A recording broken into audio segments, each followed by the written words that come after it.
Somewhere right now is a headstone with your family's name on it, and no one alive remembers who it belongs to.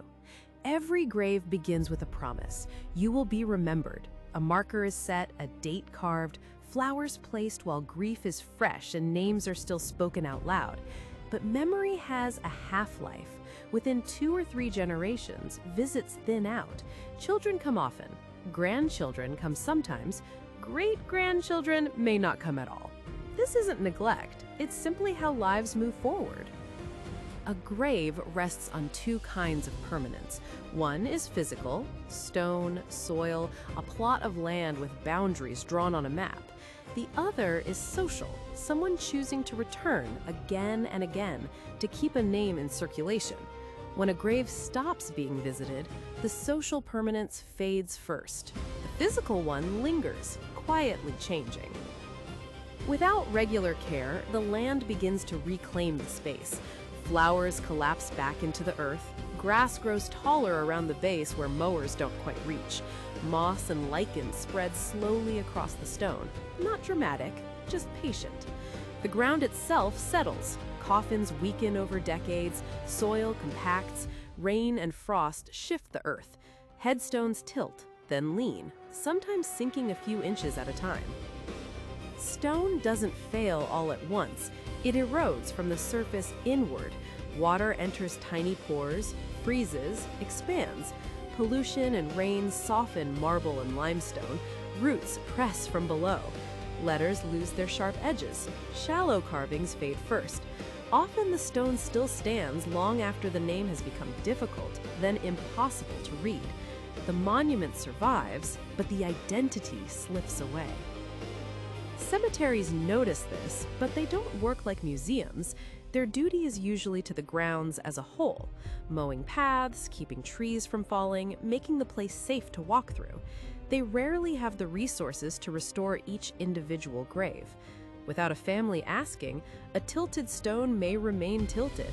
A cracked marker may stay cracked. The site is maintained, but not remembered. Then there is the legal reality.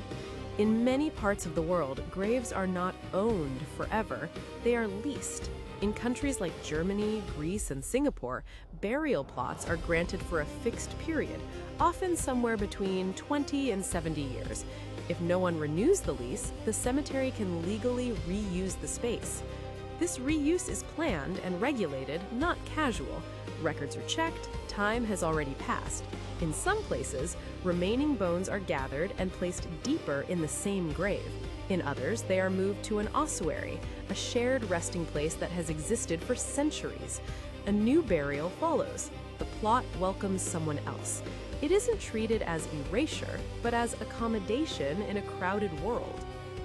In places where graves are meant to last indefinitely, like much of the United States, reuse is rare. But even there, unvisited graves still weather, settle, and fade.